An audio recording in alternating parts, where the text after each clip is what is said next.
기도하겠습니다. 좋으신 아버지 하나님, 오늘도 저희들에게 이 아침의 시간을 허락하여 주시고 주님의 말씀을 묵상하며 이 하루를 출발할 수 있게 하시니 감사를 드립니다. 오늘도 우리에게 주신 말씀 붙들고 하나님께서 이끄시는 그 생명 살림의 역사, 진리와 정의의 역사를 향해 살아가는 저희들 될 수 있도록 도와주시옵소서.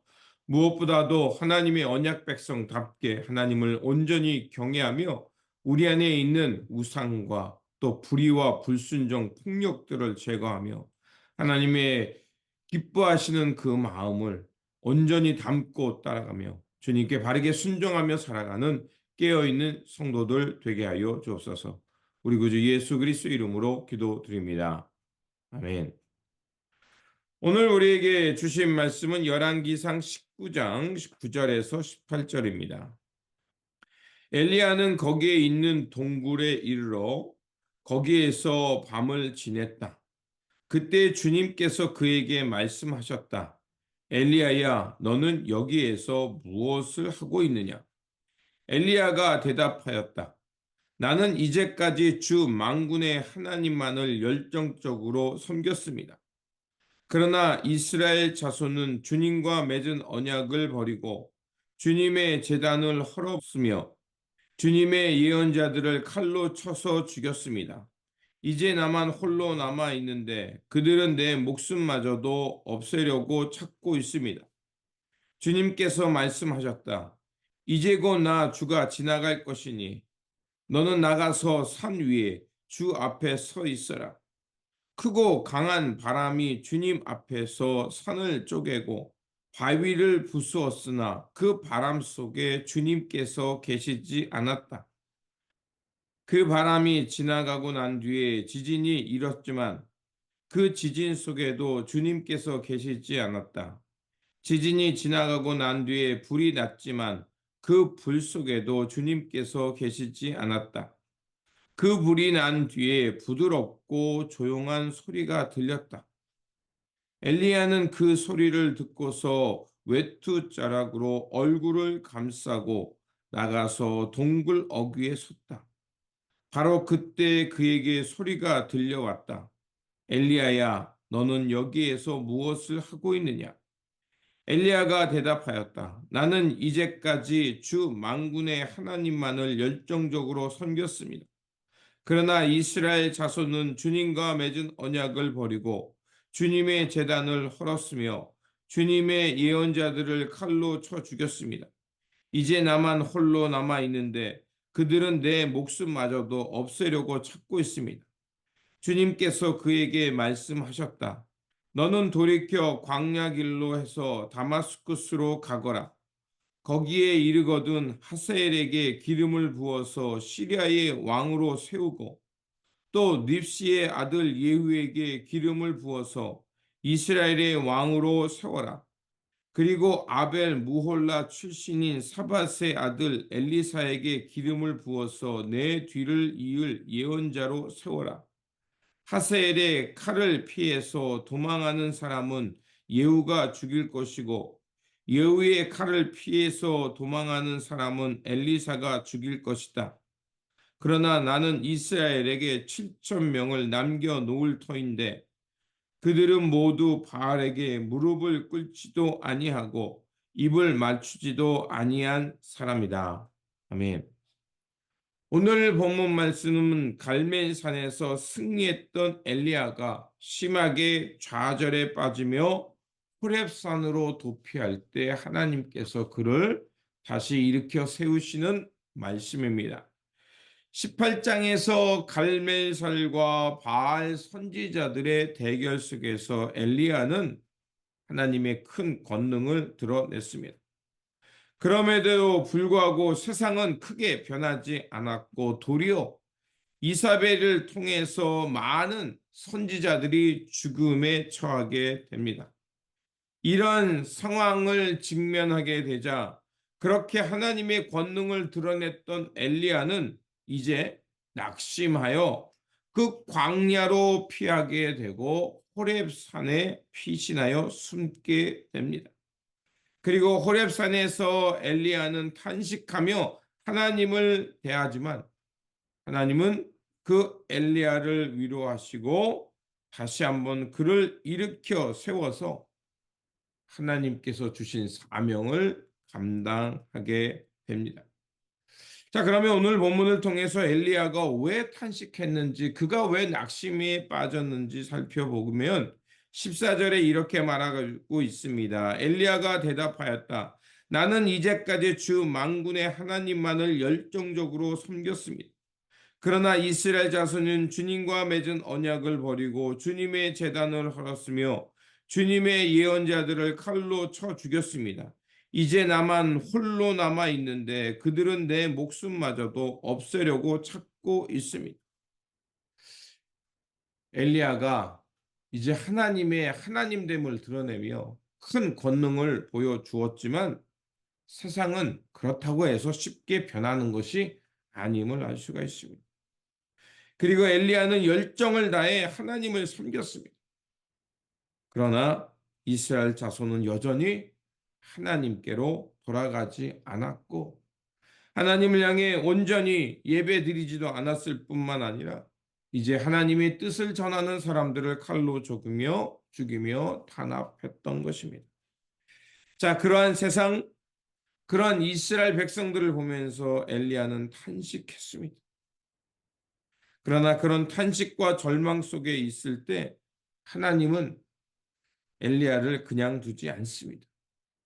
먼저 지치고 낙심하고 있는 엘리야에게 8절에 보면 그를 까마귀를 통해서 먹이시고 또 음식을 먹음을 통해서 다시 일어날 수 있게 합니다.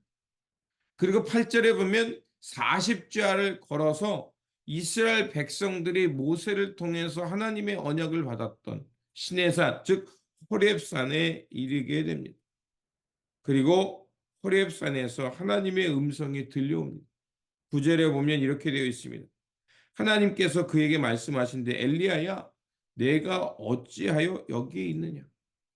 하나님은 우리가 어디에 있는가, 나는 이곳에 왜 있는가를 묻게 하십니다. 마치 아담과 하와가 그 선악과를 따먹고 하나님의 낯을 피하여 숨었을 때 하나님은 그들에게 질문을 던진데 너희가 어디에 있느냐. 가인과 아벨의 사건 속에서도 마찬가지죠. 내 동생이 어디에 있느냐. 오늘 우리가 서 있는 자리에 내가 무엇을 하는 사람이며 내가 어떻게 살아야 되는지를 주님께서는 묻고 계십니다. 오늘 우리는 어디에 있습니까? 무엇하기에 이곳에 있습니까? 하나님의 그 질문 앞에 서야 한다는 것입니다. 그리고 하나님께서 그에게 나타나서 음성을 들려주시겠다고 합니다. 그때 하늘로 그때 그 동굴 어귀에 하나님께서 매우 큰 강한 바람들을 일으키십니다. 큰 바람은 무엇을 말할까? 세상을 움직이는 힘, 그래서 세상을 뒤흔들고 큰 산을 쪼개고 바위를 쪼개는 큰 힘을 말합니다. 그런데 오늘 본문이 말하는 것처럼 그런 큰 바람이 불고 산이 흔들리고 땅이 깨지는 지진과 같은 것들이 일어나지만 그 속에 오히려 하나님의 음성은 들리지 않습니다. 그리고 12절에 보니까 하나님의 음성이 들리는데 그 모든 것, 강한 바람, 바위를 부수는 힘, 지진이 일어나서 산을 흔들고 땅을 흔들고 불이 일어나서 모든 것을 불태우지만 그 모든 것들이 지나가고 난 뒤에 하나님의 음성은 아주 부드럽고 조용한 소리로 들립니다. 그리고서 엘리야가 그 소리를 듣고 하나님의 물음이 또다시 들려옵니다. 엘리야야, 너는 여기에서 무엇을 하고 있느냐? 하나님께서 우리를 부르신 이유가 무엇일까요? 하나님께서 우리를 시내산으로 호렙산으로 부르셔서 우리를 하나님 앞에 세우신 이유가 무엇일까요? 바로 우리의 사명이 무엇인지를 알게 하시고 그 사명을 향해 나아가도록 우리를 세우시는 것을 볼 수가 있습니다. 14절에도 똑같이 엘리야는 자신이 열정적으로 하나님을 섬겼지만 이스라엘 백성들은 여전히 하나님의 언약을 버리고 제단을 헐어버리고 예언자들을 칼로 죽이며 하나님에게 돌아오지 않습니다. 내가 한마디에 하나님의 말씀을 전했다고 해서, 내가 하나님의 진리를 향해 나 혼자 섰다고 해서 세상이 쉽게 변하는 것이 아닙니다. 주님께서 말씀하신 대로 겨자씨같이 작은 그 씨앗 하나, 그리고 눈에 보이지 않는 작은 싹, 그것이, 그 씨앗이 생명력을 가지고 싹을 낼 때, 그렇게 싹이 여러 곳에서 날 때, 그 작은 씨앗이 거목이 돼서 많은 사람들에게 쉼의 자리 하나님 나라의 영광을 드러내게 되는 것입니다. 그리고서 15절부터 18절은 하나님께서 다시 한번 엘리야를 부르시고 그에게 맡기신 사명이 무엇인지를 말씀하십니다. 15절에 이렇게 되어 있으면 너는 돌이켜 광야 길로 해서 다마스쿠스가 가거라. 거기에 이르거든 하세엘에게 기름을 부어서 시리아의 왕으로 세우고 또 닙시의 아들 예후에게 기름을 부어서 이스라엘의 왕으로 세워라. 그리고 아벨 무홀라 출신인 사바스의 아들 엘리사에게 기름을 부어 내 뒤를 이을 예언자를 세워라. 그리고 우리가 너무나도 잘 아는 말씀, 네 눈에는 너 혼자 남은 것 같았지만 18절에 말씀하신 대로 바알에게 무릎 꿇지 않은 7천 명을 남겨두셨다라고 하나님은 말씀하고 있습니다. 그렇습니다.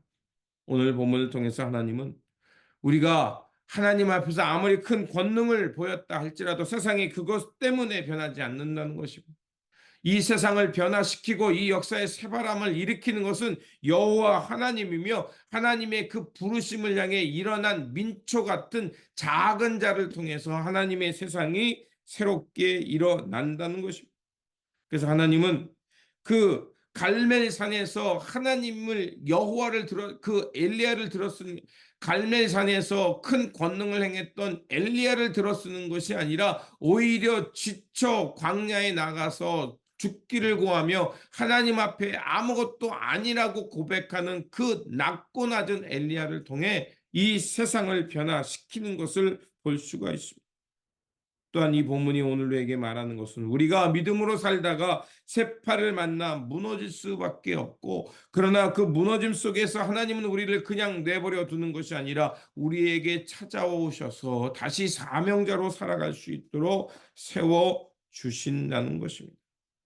알로와 엘리야의 모습은 우리의 모습이며, 엘리야가 살아가는 그 삶의 자리 속에서 다시 일어나는 것은 우리를 향한 하나님의 부르심입니다. 오늘 우리는 어디에 있습니까?